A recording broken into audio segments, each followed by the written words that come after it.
के बार बार वंदना सीताराम।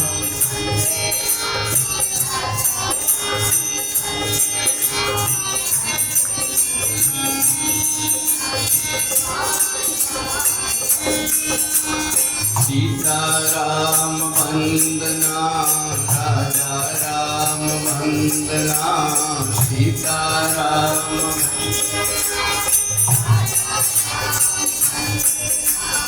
अंजनी के नंदना की बार बार वंदना।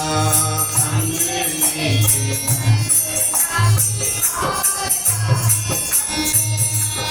सीताराम वंदना राजा राम वंदना सीताराम।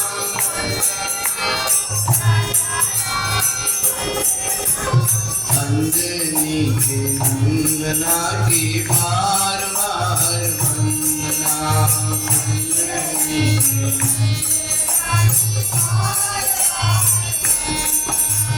अंजनी के नंदना की बार बार वंदना।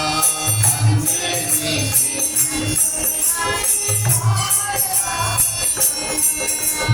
दशरथ जी की वंदना कौशल्या की वंदना। दशरथ जी की वंदना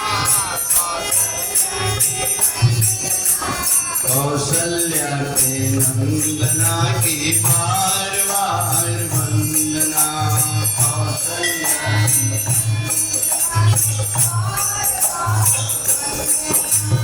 सीताराम वंदना राजा राम वंदना सीताराम।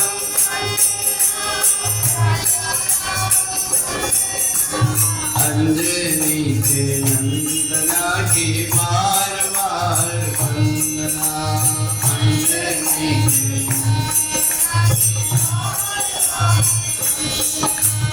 अंजनी के नंदना की बार बार वंदना।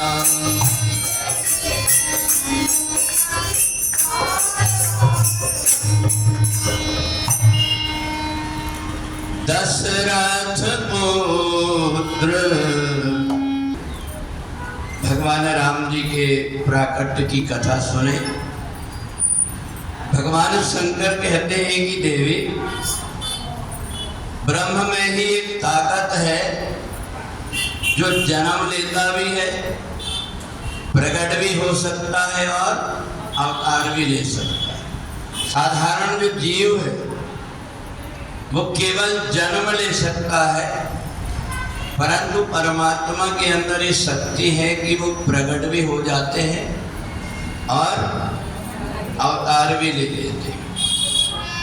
भगवान जन्म किसके लिए? दशरथ जी ने मनु अवतार में भगवान से मांगा था कि मेरे यहाँ आप पुत्र बनकर के आए।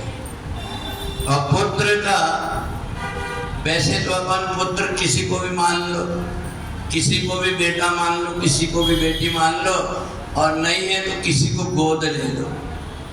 परंतु जन्म लेकर के आना, गोद लेना और मान लेना, इसमें अंतर है। और इसलिए भगवान राजा दशरथ के यहाँ क्या हुआ? जन्म लेकर के आए। दशरथ पुत्र जन्म सुनी का। अब वही परमात्मा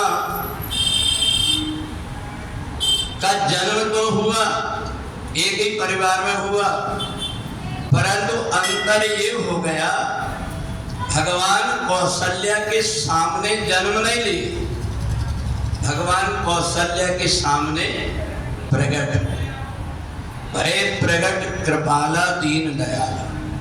भगवान कौशल्या के सामने इसलिए प्रकट हुए कि जब कभी भक्त परमात्मा की आराधना करता है, परमात्मा का ध्यान करता है, पूजन करता है, उसकी टकटकी लगी रहती है, भगवान की मूर्ति को देखते रहता है कि भगवान की मूर्ति आज कितनी अच्छी लग रही, भगवान आज मुस्कुरा रहे हैं, ऐसे लग रहा है। और यही बात कौशल्या के सामने प्रकट भगवान इसलिए हुए क्योंकि कौशल्या ने मांगा तो पर सुधार करके मांग लिया। क्या सुधारा? सोई सुख सोई गति सोई, भगवान को बना करके बुला तो लिया। एक ने केवल बेटा अकेले मान करके और बेटे का जन्म हो गया, पर एक ने इन सारी चीजों के साथ में भगवान को प्रकट कराया। भगवान प्रकट तब होते ही भक्ति के कारण। भगवान भक्ति के माध्यम से प्रकट होते हैं और इसलिए सोई सुख सोई गति सोई भक्ति ये कम मिलती है, जबकि भगवान के प्रति भक्ति हो व्यक्ति और पुत्र में भगवान के प्रति भक्ति की जरूरत नहीं पड़ती। पुत्र की कोई भक्ति करता है क्या? नहीं करता। पर माता कौशल्या के अंदर भगवान को देख करके और ब्रह्म है, इनसे क्या मांगना चाहिए विवेक उत्पन्न हो गया और राजा दशरथ केवल पुत्र के मोह में ही अटक करके रह गए। और इसलिए भगवान जब कौशल्या के सामने आए तो पहले बेटा बन करके नहीं आए। क्या बन करके आए? भगवान बन करके आए।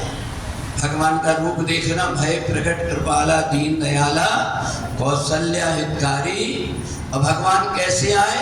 लोचन अभिरामा तन घन श्यामा और निज आयुध भुज चाल। भगवान जब आए तो कौशल्या के सामने परमात्मा बन करके आए, बेटा बन करके प्रकट नहीं हुए। तो क्या माता कौशल्या की गोद में बेटा नहीं आया? बेटा आया, पर भगवान को आज्ञा दे दे करके माता कौशल्या ने कहा, आपकी बड़ी सुंदर छवि बनी हुई, बड़े सुंदर आप हैं, परंतु मैं आपको बेटा नहीं कह सकती और मैं आपको गोद में भी नहीं ले सकती। क्या? कि परमात्मा की गोद में जीवात्मा जाता है, पर जीवात्मा की गोद में परमात्मा नहीं आ सकता, क्योंकि जीवात्मा में की सामर्थ्य नहीं है। तो इसलिए माता कौशल्या ने कहा कि जो आपका परमात्मा का रूप है, ताजहु तात यह रूपा, कब गोदी में लेंगे? बोले कीजे शिशुलीला अति प्रियशीला। ये देखना, भगवान अपने को रास्ता बताता है कि अपन भगवान को बताता है। पर भक्ति की पराकाष्ठा माता कौशल्या की, भगवान को जैसे जैसे कही भगवान ने वैसे किया कि नहीं किया? सब कुछ करने के बाद में भी एक कमी रह गई कि रोना पड़ेगा तो भगवान को, जबकि भगवान रोते हुए व्यक्ति को हंसा देते। पर आज माता कौशल्या के कहने में भगवान को रोना पड़ा। तो देखें, यहाँ तो भगवान प्रकट होकर के आ गए, पर भगवान केवल एक घर के लिए नहीं आए थे, भगवान को दूसरा भी काम करना था। इसलिए जिन लोगों ने सुना विप्र धेनु सुर संत, इनने जब सुना तो इनको लगा कि परमात्मा अवतार लेकर के आ गए, क्योंकि भगवान ने कहा था कि जब जब होए धर्म की हानि वालों को देता है, वो सारा सुख भगवान सबको नहीं दे सकते, क्योंकि हर किसी की अलग अलग इच्छा होती है। तो भगवान जो है हर किसी को अलग अलग प्रकार के जिसके लिए जो कुछ है केवल उतनी ही मर्यादा में भगवान करते हैं। तो इसलिए भगवान का प्राकट्य हुआ अयोध्या में, और अयोध्या में भगवान आएगा दोपहर के समय। तो जिन दिन को दिन में मौका मिला वो तो सब भगवान के दर्शन की इच्छा पूरी कर लिए, पर कुछ लोग ऐसे हैं जो दिन में नहीं आ सकते। कौन नहीं आ सकता? रात्रि और संध्या पर भगवान का दर्शन करना, ये मन के अंदर इच्छा अगर होती है, जैसे कोई ढोल बाजा जाते तो व्यक्ति ऊपर से चढ़ करके देखने लगता कौन आती। तो जब भगवान आए, ये जब पता लगा तो संध्या को भी लगा होगा और रात्रि को भी लगा होगा, तो ये छुप करके सब आ गए। और जब रात्रि आ गई, संध्या आ गई, तो चंद्रमा और तारे रहे क्या? वो भी सब आ गए। तो भगवान शंकर ने कहा कि संध्या किस रूप में आई? जितने भी अयोध्या वासियों को प्रसन्नता हुई, वो एक दूसरे को रंग गुलाल लगाने लगे। ऐसा गुलाबी हो गया पूरा वातावरण, ऐसा लगा कि अब सूर्य अस्त होकर के संध्या हो गई। और जब संध्या हुई तो उसी समय पर सबने अपने अपने घर के दीपक जलाए। तो दीपक कैसे लग रहे थे? जैसे कि कोई तारे हो।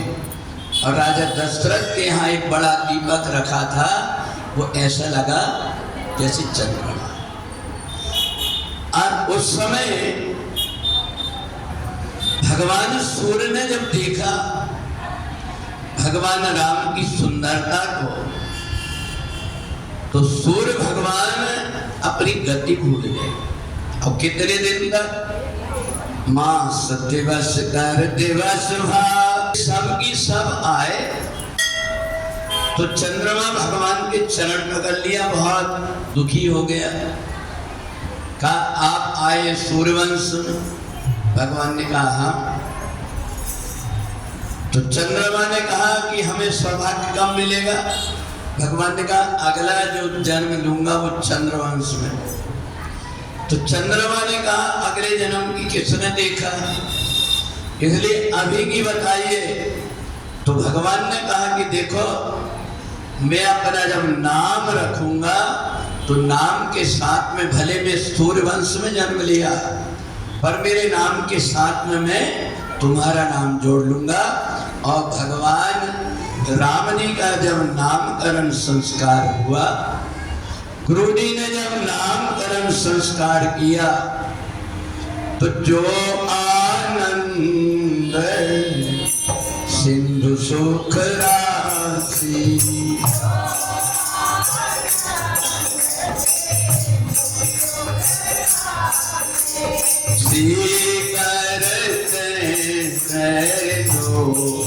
सुपासी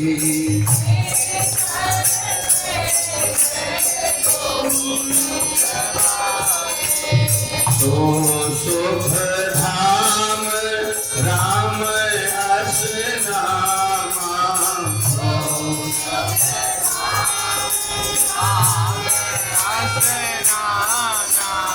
तो सुख धाम राम अस का, सो सुख धाम राम अस।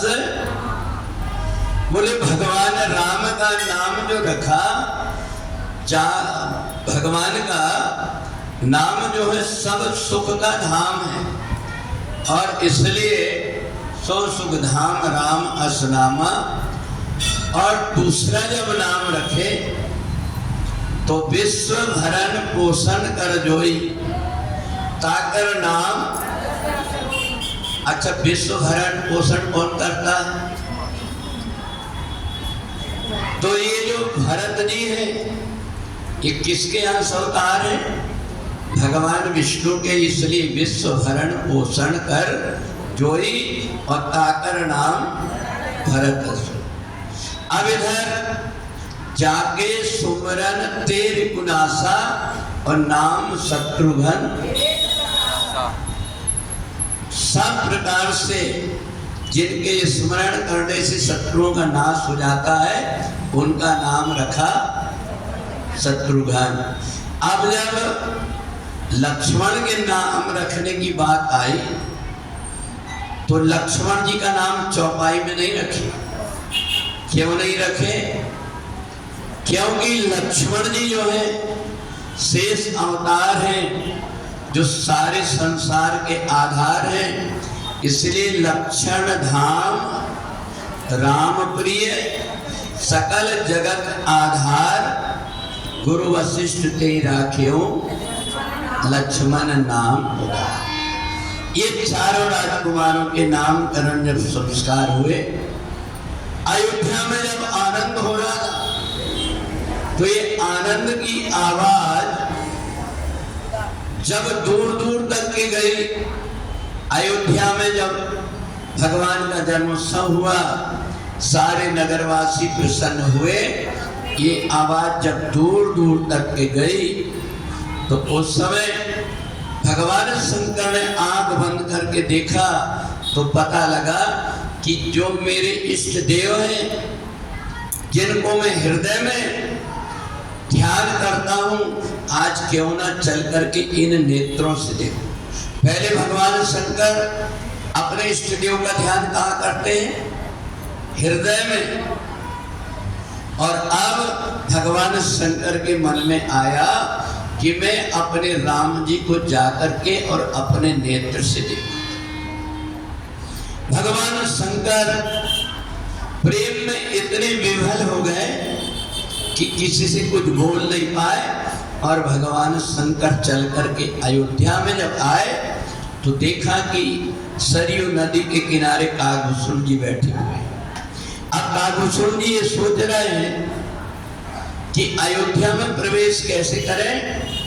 भगवान शंकर जब आए तो भगवान शंकर तो गुरु हैं, वो समझ गए कि हमें कैसे प्रवेश करना चाहिए। उन्होंने देखा राजा दशरथ के यहाँ महल में जो भीड़ लगी, किसकी लगी हुई है? नर नारियों की। तो उस समय भगवान शंकर और कागभूषण जी दोनों क्या बन गए? हाँ, चौपाई क्या है? कागभूषण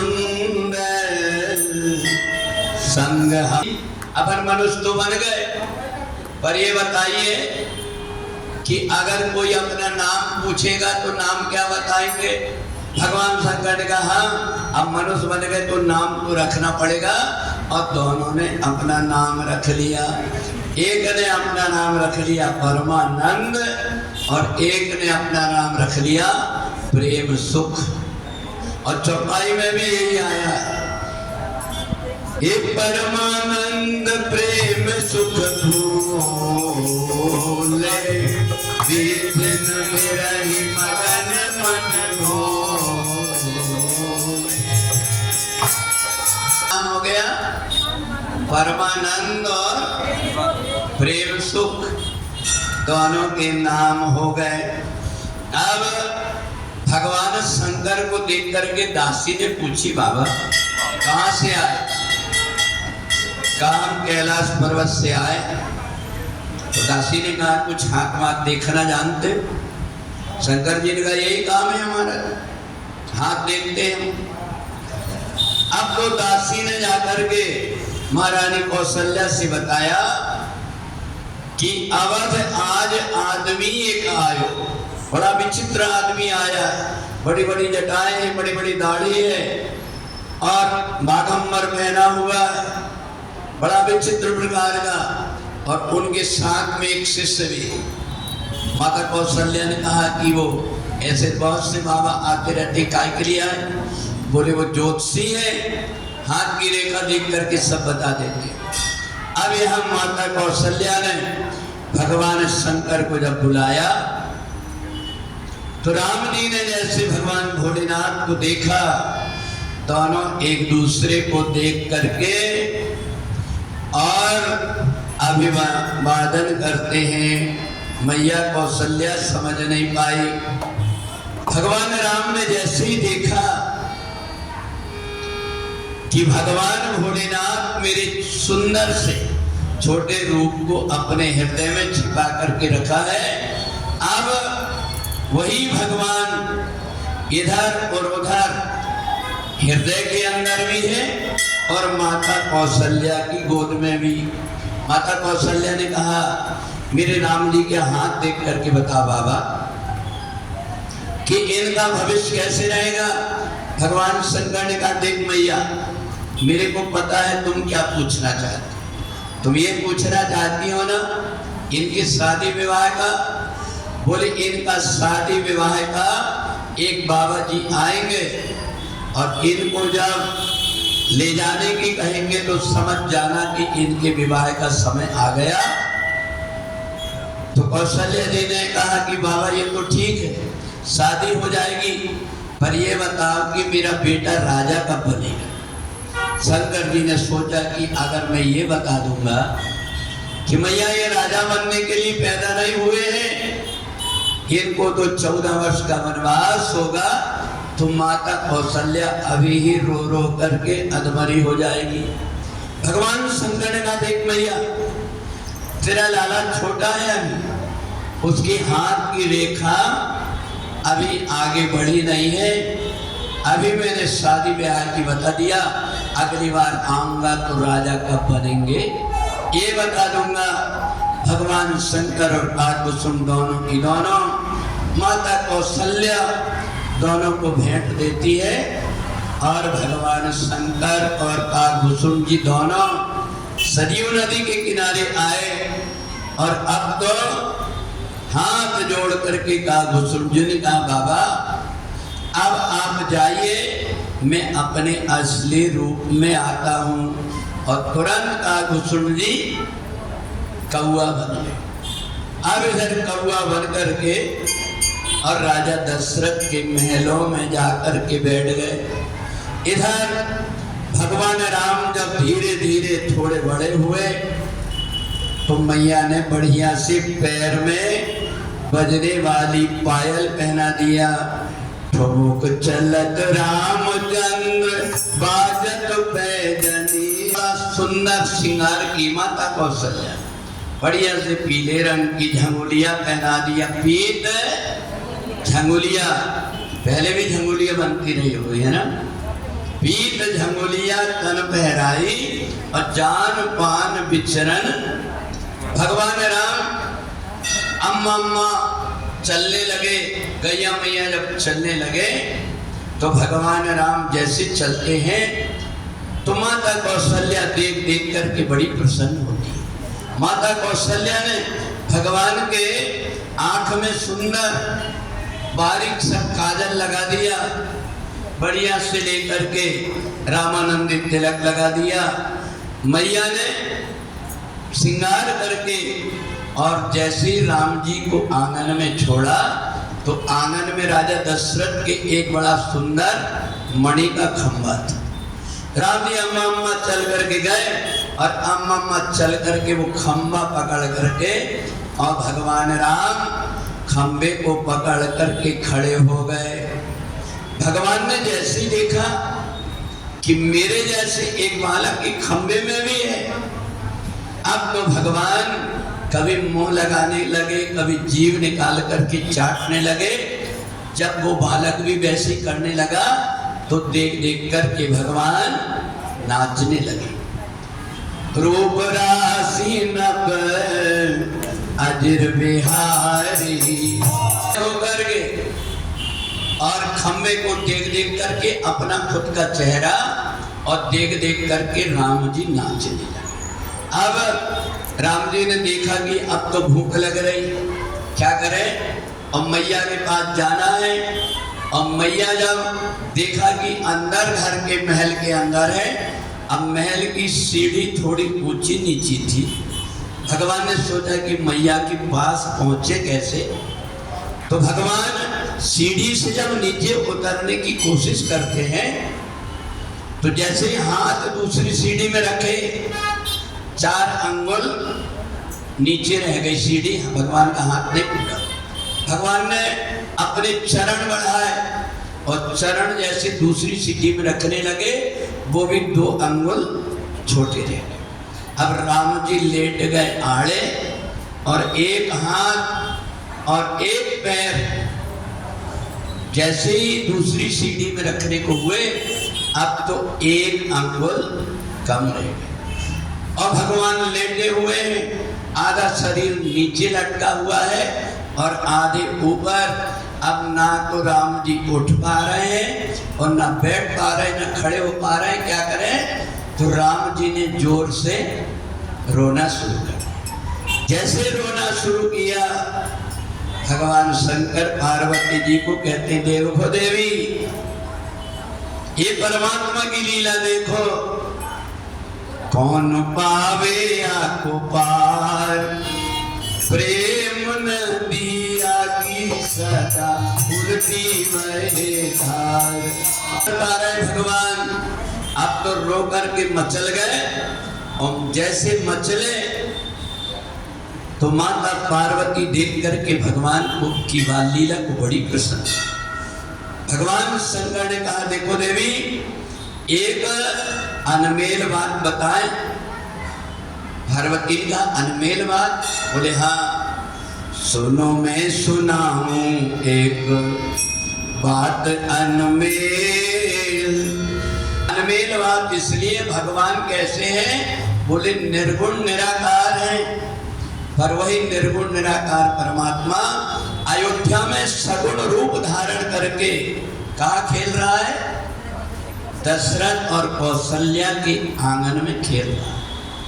आज मैया कौशल्या ने राम जी को तुरंत उठाया, अपनी गोद में लेकर के दूध पिला दिया और एक माखन का टुकड़ा दे करके और राम जी को छोड़ दिया। राम जी खेलते खेलते खेलते खेलते अब राम जी आंगन में आ गए और अब कागभूषण जी को देख देख करके और मस्त बढ़िया हाथ में रोटी लेकर के भगवान खाते। कागभूषण जी ने जैसे देखा, अब मेरे को प्रसाद मिलेगा।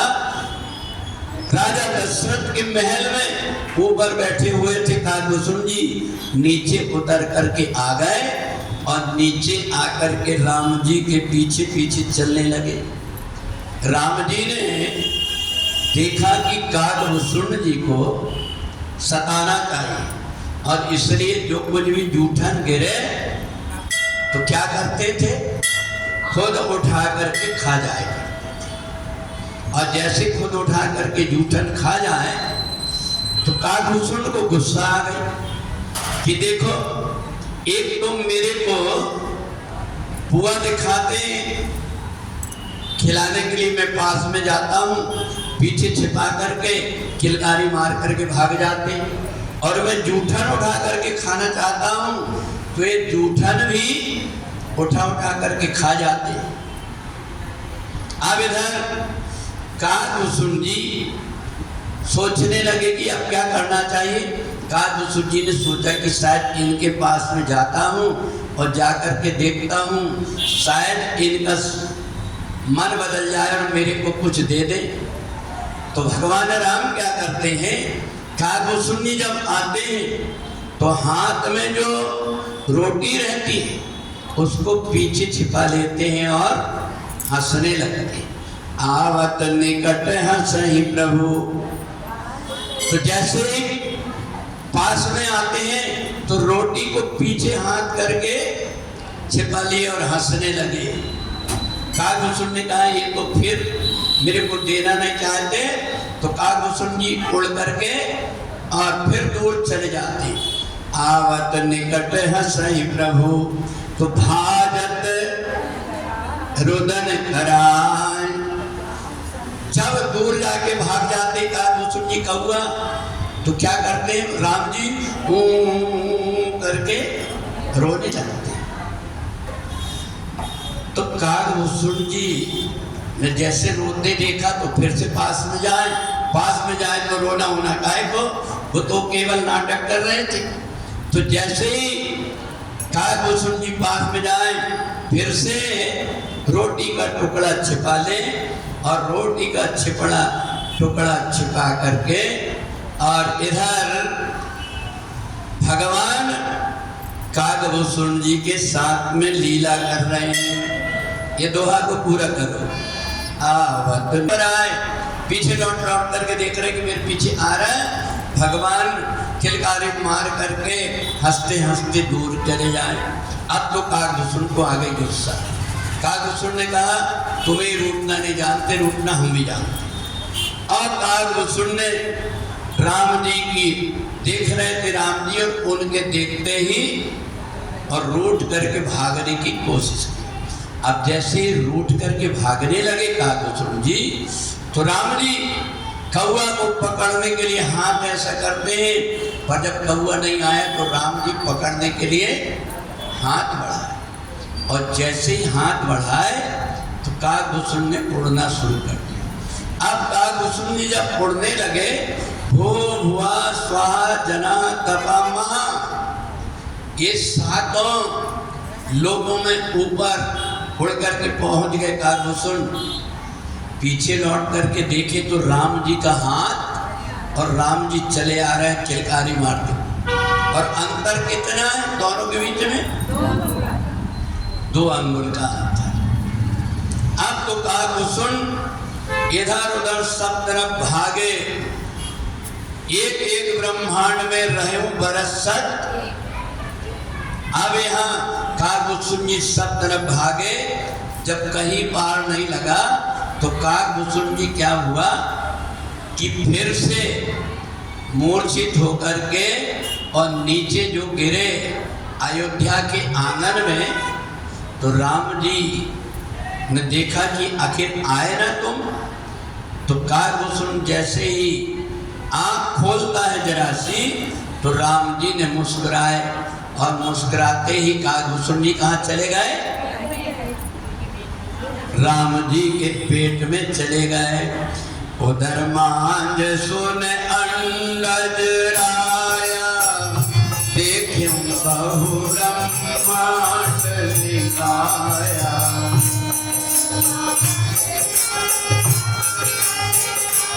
जी के पेट में गए तो जाकर के देखा कि जैसे पृथ्वी लोक है, ऐसे बहुत से ब्रह्मांड राम जी के पेट के अंदर। और वहां घूमते घूमते बरस सत एक, माने 100 वर्ष एक एक ब्रह्मांड में रहे। कितने? 100 साल एक एक ब्रह्मांड में रहे। और ब्रह्मांड कितने? कोटि करोड़ों ब्रह्मांड भगवान के पेट के अंदर। अब तो देख करके काकभूषण को बड़ा आश्चर्य लगा। और जैसे ही ब्रह्मांड को घूमते घूमते आकर के देखा तो उन्हीं ब्रह्मांड में अयोध्यापुरी भी, राजा दशरथ का महल भी, और वहीं राजा दशरथ के महल के ऊपर काकभूषण खुद भी बैठे हुए और राम जी आंगन में खेल रहे हैं। ये सारी लीला कहाँ देखा? पेट के अंदर। उदल मान सुन अंडज राया, देखे बहु ब्रह्मांड निकाय। राम जी के पेट में देखा। अब तो काकभूषण जी को समझ में नहीं आया, बड़े बेचैन हो गए। और राम जी ने जैसे ही हंसा तो मुंह से बाहर निकले, तो फिर वैसे ही लीला करने लगे। ठुमक ठुमक करके नाच रहे हैं और वही मालपुआ लेकर के खाते जा रहे हैं। राम जी खाते जा रहे हैं। अब काकभूषण को ये समझ में ना आए कि जो मैंने अंदर देखा वो सही है, क्या ये बाहर देख रहा हूं ये सही है? इनके पेट के अंदर ब्रह्मांड ये सही है कि ये लीला सही है? तो राम जी ने जैसे ही देखा, बड़े बेचैन हो रहे थे, तो राम जी ने धीरे से सिर के ऊपर हाथ फेरा। जैसे हाथ जैसे फेरा तो काकभूषण जी की आंख से आंसू गए।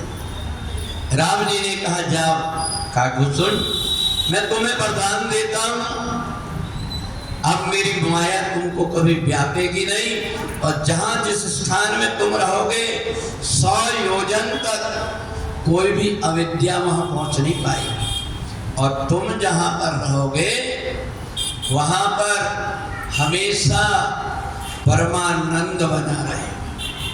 सब कुछ देने के लिए कहे, ज्ञान ले लो, वैराग्य ले लो, सब कुछ देने के लिए कहा, और बोले अव्याहत गति होगी तुम्हारी, तुम जहां जाना चाहोगे वहां चले जाओगे। और एक बात और है, जो रूप बनाना चाहोगे तुम वो रूप बनाओ। और एक बात कौन सी, तुम जब चाहोगे तभी मरोगे, तुम्हारी इच्छा मृत्यु है।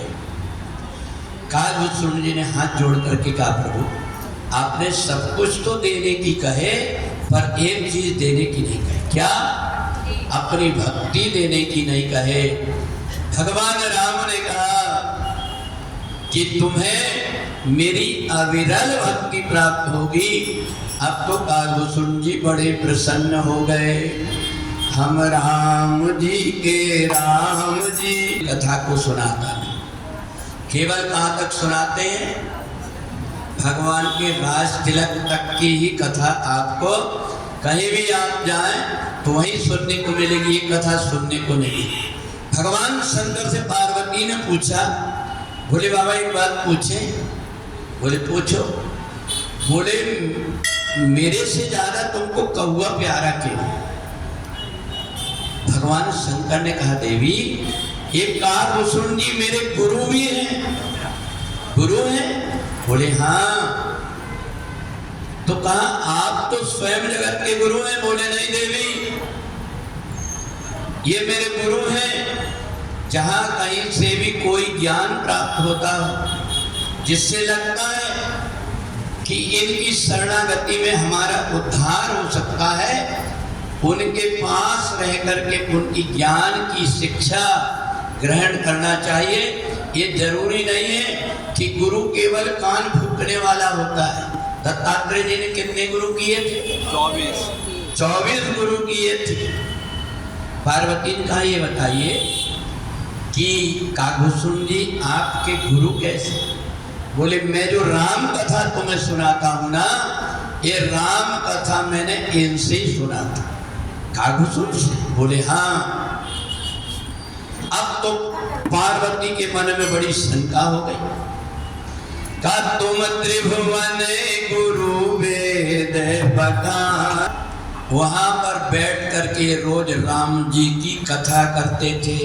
जो ब्रह्मांड के उन्होंने पेट के अंदर देखा, जो भगवान की बाल लीला देखा, एक एक ब्रह्मांड में राम जी का जब प्राकट्य हुआ, अवतार हुआ, जो जो लीलाएं किए वो सब लीलाएं कहाँ करते थे?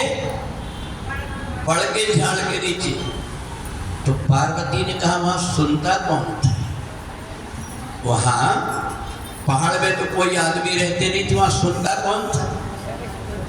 तो भगवान शंकर ने कहा देवी ये बताओ, कथा सुनने के लिए कोई ज्यादा लोगों की भीड़ तो केवल उस समय होती है जब व्यक्ति के मनोरंजन की कोई बात हो, पर जहां आत्मा की शुद्धि की बात होती है वहां पर ज्यादा भीड़ भाड़ की जरूरत नहीं होती। ये बताओ पार्वती कि जब कथा मैं तुम्हें सुनाता हूं तब कितनी भीड़ रहती है? बोले मैं और आप दो ही रहते। पर बोले वहां जहां पर ये जो कालभूषण जी कथा कहते थे, वहां पर बहुत से पक्षी आकर के बैठ करके कथा सुनते थे। और पक्षी कौन थे वो पता है? जो महात्मा थे परमहंस भृत्ति के, वो अपना रूप बदल करके जा करके और नीलगिरी पर्वत में बैठ करके राम जी की कथा सुनते। तो पार्वती ने पूछी, भोले बाबा ये बात बताइए आपने कौन सा रूप धारण करके कथा सुना?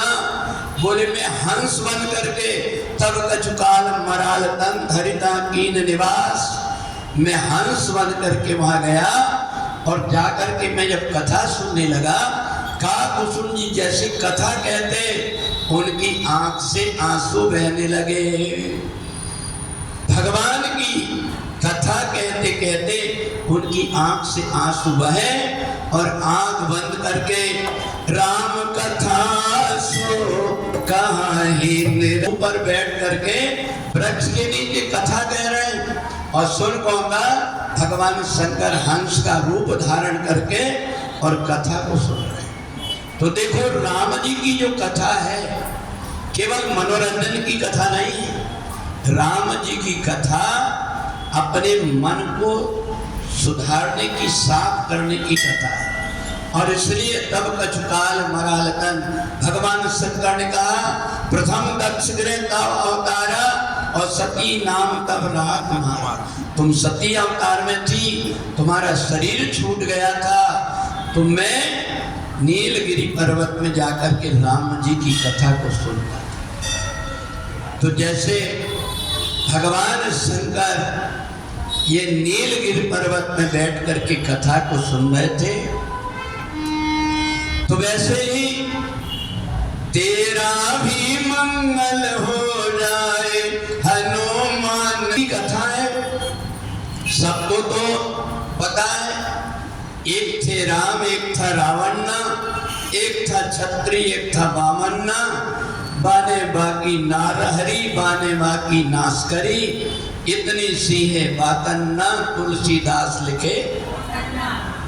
बोले जो मूर्ख और अज्ञानी व्यक्ति हैं उनको ये राम कथा केवल एक कथा लगती है, पर ये राम कथा केवल राम कथा सुनने मात्र से नहीं होती। ये राम कथा जानता पहचानता कौन है? जिसका हृदय समुद्र बन गया, जिनके श्रवण समुद्र समाना और कथा तुम्हारी सौभाग्य सुचिनाना भरई निरंतर होई ना पूरे। बोले राम जी की जो कथा है अंदर की सब प्रकार की व्यथा को मिटा देती है। और इसलिए हमें जो बहुत प्रकार की परेशानी जीवन में आती है, ये राम कथा हमें एक सूत्र देती है। देखो आज अपने घर में धन संपत्ति रहती है, अपन क्या करते हैं घर में सब प्रकार की सुख सुविधा रख लेते हैं। जो काम हमें खुद को करना चाहिए वो भी नहीं करते। भगवान की सेवा करने के लिए भी हमारे हाथ पैर नहीं चलते। हम क्या करते हैं, एक पूजा करने वाले को रख लेते हैं। हमारे घर में पेट हमारा भोजन बनाने के लिए हमारे हाथ पैर नहीं चलते, भोजन बनाने वाली रख लेते। रोटी उनसे पूछो खाते कितनी, बोले 2 रोटी। भगवान ने तुमको हाथ नहीं दिया, तुम अपने हाथ से नहीं बना सकते। परेशान हो रही बात क्या है, फोन में 10 बार काम वाली पीछे लगी, भाई क्यों नहीं आ रही इतना काम, बोलते मैं शादी में जा रही। अब बर्तन पड़े वैसे वैसे बर्तन पड़े हैं, तो बर्तन मान ले, अपन अपने हाथ हो तो बर्तन मान ले, पर हाथ है पर हम बर्तन नहीं मान सकते, क्योंकि बर्तन मांजने वाली लगी, पानी भरने वाली लगी। परंतु याद रखना ये राम कथा बताती है कि जो व्यक्ति आस पराई जो करे वो होते ही मर जाए। पेट हमारा, भगवान ने हमको काम करने की ताकत दिया है, हाथ भी हमारे, तो क्या हम काम नहीं कर सकते? यदि हमने इस जन्म में अगर हमने काम नहीं किए तो दूसरे जन्म में जाकर के हमको वही काम वाली बाई बन करके दूसरे के घर में बर्तन मांजना पड़ता है। तो इसलिए जो राम कथा है हमें अपने आप को कैसे जीना ये सिखाती है। राम कथा एक बार क्या हुआ कि एक जगह सत्संग होता था, सब लोग जाए परंतु एक सेठ जी ना जाए वहां पर। तो सेठानी ने कही कि देखो मैं 8-10 साल से देख रही हूँ सब लोग गुरु जी के पास जाते हैं, सेवा करते हैं, और तुमको मैं बार बार कहती कोई बहाना कर देते हो, चलो चल करके तुम और गुरु जी के आश्रम में 2-3 दिन रहना, ज्यादा दिन मत रहना, 3 दिन रहना। अब वो सेठ जी चले, उनका बैग लेकर के एक नौकर चला, कपड़े धोने वाले सारे सब कुछ लेकर के चले। गुरुजी ने देखा कि अच्छा सेठ जी आए, पर सेठ जी की जो सूर्य रेखा है इसके पास में ही केतु ने लेकर के काट दिया रेखा। जैसे ही गुरुजी ने देखा कि ये मेरे सामने आया है, इसका भला होना चाहिए, भले किसी के कहने से आया पर इसका भला होना चाहिए। तो गुरु जी ने कहा आइए आइए सेठ जी आइए। तो जैसे सेठ जी आए तो सब अपना अपना काम ले रहे थे। सेठ जी से कहा कि तुम भी कोई सेवा करोगे। सेठ जी ने कहा सेवा, अब कभी तो सेवा किए नहीं। उनके साथ में 4 नौकर बैठे, सेठ जी का बैग पकड़ करके गुरुजी ने सब देख लिया है। बोले नहीं, आश्रम में आए हो तो मेहमान बन करके नहीं रह सकते, आश्रम में सेवा तो तुमको करना पड़ेगा। तो सेठ जी ने शर्मा शर्मी कह दिए कि ठीक है, बता दो आप कोई सेवा 3 दिन की। तो गुरुजी ने कहा तुम्हारा एक काम है, हमारे यहाँ 150 ये टॉयलेट बने हुए हैं, तुम्हारा काम है कि रोज ये टॉयलेट को तुम 3 दिन साफ करो। अब सेठ जी अपनी सेठानी की तरफ बड़ी बड़ी आंख करके देख रहे, ये मेरे को टॉयलेट साफ करवाने लाई तू? यहाँ सेठ जी घूर रहे हैं पर गुरुजी के मारे कुछ नहीं बोल रहे हैं। खा लो, इनको बाल्टी दे दो, झाड़ू दे दो और वो साफ सफाई करने का दे दो। अब सेठ जी को तो गुस्सा ऐसी आए, सेठ जी कभी किए नहीं। अब टॉयलेट साफ करने के लिए गए, फिनाइल डाल, बोले एक आदमी साथ में सेठ जी के ले जाओ, बताते जाना। सब देख करके कराए। अब सेठ जी को बाल भोग ले जा करके दिए। सेठ जी ने कहा मेरे को नहीं खाना है, सेठानी को दे दो, वही खाएगी। दोपहर को भी खाना नहीं खाए, इतनी खिसियार है सेठ जी। 3 दिन तक के जैसे तैसे टॉयलेट जाकर के साफ किए और 3 दिन जैसे सुबह हुआ, सेठानी इसका मैं जा रहा, तू आते रहे। बैग उठा के जाने लगे। गुरुजी ने देखा सेठ जी तो चले। कहा सेठ जी सुनो तो, ये प्रसाद तो ले जाओ, जा ही रहे। लौट करके आए, एक मीठा का डब्बा दिए और एक फूल का प्रसाद दिए। और जैसे ही पैर पड़ने के लिए सेठ जी गुरुजी के पैर में झुके, बहुत देर तक के स्थिर रखे रहे, उनकी समाधि लग गई। और समाधि में क्या देखते हैं कि 3 जन्म में झाड़ू वाला स्वीपर बनने वाला था, परंतु मेरे को 3 दिन में गुरुजी ने ये काम करा करके 3 जन्मों के पाप से मुक्त कर दिया। अब तो सेठ जी की आंख से आंसू की धार बहने लगी। गुरुजी ने कहा सेठ जी क्या हो गए, क्यों दुखी हो रहे हैं? बोले मैं आज समझ गया सचमुच में कि संत महापुरुष दूसरों के हित के लिए कैसा काम करते हैं।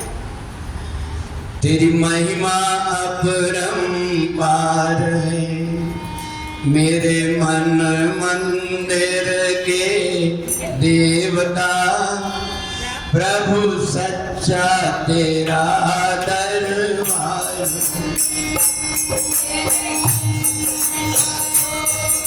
आधार है तेरी महिमा अपरंपार, मेरे मन मंदिर के देवता, प्रभु सच्चा तेरा। तुम नहीं मिलते तो यह जीवन भाव में ही गोते खाना। तुम नहीं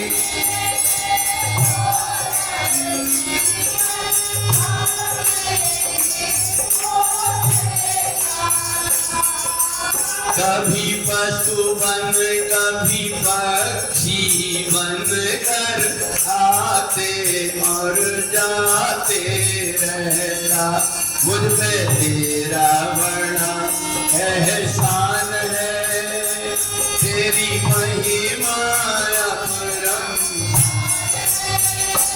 मेरे मन मंदिर में देवता।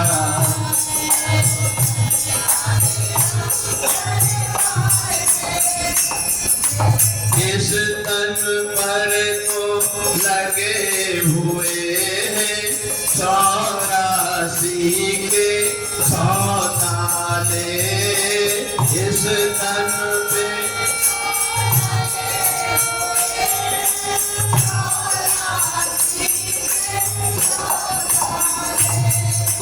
कैसे खुलते जो न। कभी भी मेरा मन होता है मैं रूप बदल करके इनके पास चले जाता हूँ। तो काकभूषुंडी के पास में कथा सुनने के लिए कौन जाता है? बड़े बड़े सिद्ध मुनि महात्मा, यहाँ तक भगवान शंकर। अच्छा, काकभूषुंडी कथा कब करते? सावन में करते, भादों में करते, कुआर में करते, कब करते? राम कथा सो कहीं निरंतर। आज भी नीलगिरी पर्वत पर बैठ करके वो भगवान राम जी की पावन कथा, जो अलग अलग ब्रह्मांड में, हमें तो पृथ्वी लोक में भगवान शंकर की कृपा से जो उन्होंने सुना था काकभूषुंडी से, वो कथा पार्वती को सुनाया और पार्वती जी ने पूछा तो आज अपने को सुनने को मिल रही। पर ये जो कथा है, ये कथा यहाँ पृथ्वी लोक में भगवान ने जो अवतार लेकर के जो जो लीला किए, केवल अपन वो कथा जानते हैं, और नहीं तो राम जी की कथा कैसी है? रामायण सत्य को, ये तो हर किसी से ये कहते रहते, राम मंत्र कोई काम करे, शिव जी का मंत्र। गुरु जी ने बुलाया और गुरु जी ने कहा कि सुन बेटा, शिव सेवा कर फल सुत सोई, अविरल भगति राम पद हो। मैंने तेरे को शिव मंत्र इसलिए बताया है कि तेरा अविरल प्रेम किसकी तरफ हो जाए, और ये कब होता है? जब भगवान शंकर की व्यक्ति मंत्र का जाप करता है, उसका अविरल प्रेम राम जी के प्रति होता है। पर ये माने ना, गुरु जी की बात को टालने लगा। एक दिन शिष्य ने कहा, हे उधर बैठ, मैं शिव जी का ध्यान कर रहा हूँ उधर। तो उन्हें गुरु जी से जाके बताया, गुरु जी आपने समझाया, कल ये फिर वैसे ही कर रहा है। गुरु जी उठ करके आए, इन्हें देखा कि गुरु जी से चुगली लगा दिया है, जो बैठा आँख बंद करके। गुरु जी समझ गए कि बगला भगत बैठा ही, देख लिया इसने मेरे को आते। अब गुरु जी आकर के चुपचाप खड़े रहे, अभी आँख बंद करके ओम ह्रीम नमः शिवाय, ह्रीम नमः शिवाय कर। गुरु जी ने बहुत देर तक खड़े रहे। अब वहां भगवान शंकर की जो महाकाल की मूर्ति है, इतनी जोर से आवाज हुई धड़ाम करके, और जोर से आवाज आई, रे मूर्ख, गुरुजी को देख करके तू एक पाखंड कर रहा है, ध्यान करने का जानबूझ करके अपमान कर रहा। जा, मैं तेरे को श्राप देता हूं कि तू जाकर के अजगर हो जा। आप देखना, गुरु दयाल नहीं कहे कछु, गुरुजी ने तो कुछ नहीं बोला, पर भगवान शंकर ने देखा कि इनने इतने सीधे सरल महात्मा का अपमान कर दिया। अब तो श्राप दे दिया कि जा तू सर्प हो जा। अब तो समय बहुत दुखी हो गए गुरुजी, क्योंकि गुरु हमेशा जो है अपने शिष्यों का कोई अहित ना हो, भले कितना भी डांटता है बोलता है, परंतु जैसे कुम्हार एक हाथ अंदर लगा करके रखता है, एक हाथ बाहर से इसलिए ठोकता है कि शिष्य का पूरा की पूरा आकार, आचार, विचार, व्यवहार, वाणी सब सुधर जाए, ऐसे गुरु करता है।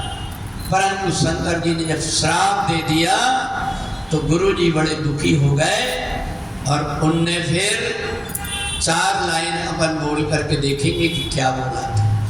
नमामि समीस। ऋषि ने भी बहुत प्रकार की कथा सुनाए। कहा नहीं मेरे को ये नहीं, राम जी के दर्शन कैसे होंगे ये बता। राम जी की सगुण कथा।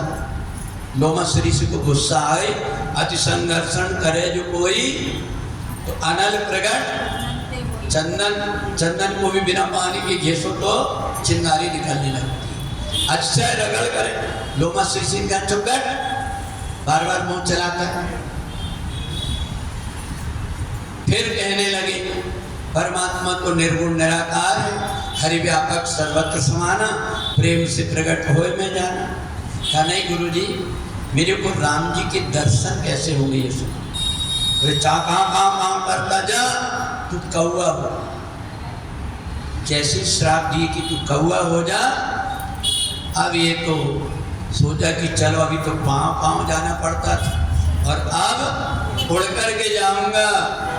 और जाकर लोमस ऋषि के चरणों में गिर गया, प्रणाम किया।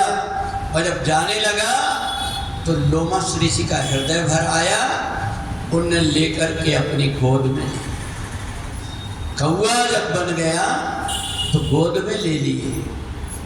कहा बेटा मैंने क्रोध में आकर के तेरे को बोल दे दिया, श्राप दे दिया, इसमें तेरी गलती नहीं है। कृपा सिंधु प्रभु मुनि मति कर घोरी और लीनी प्रेम। यहाँ श्राप क्यों दिए? भगवान उसकी परीक्षा, आखिरी परीक्षा लेना चाहते थे। और श्राप जैसे दिए तो भी उसको दुख नहीं लगा। क्या? भगवान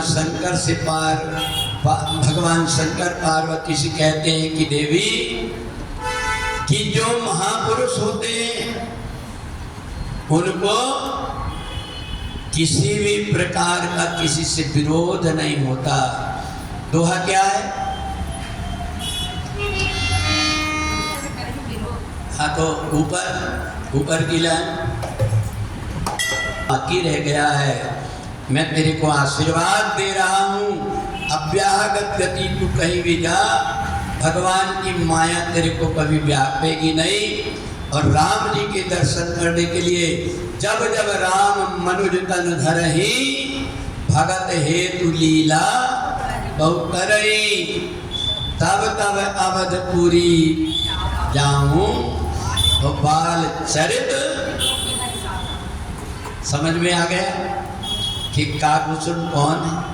देखे इतने बड़े महापुरुष हैं। काकभूषण जी से कहा कि आप कौवा बने क्यों फिर रहे, हंस बन जाते, मनुज बन जाते। तो काकभूषण जी ने कहा शरीर पवित्र नहीं होता, सोई पावन सोई सौभाग्य।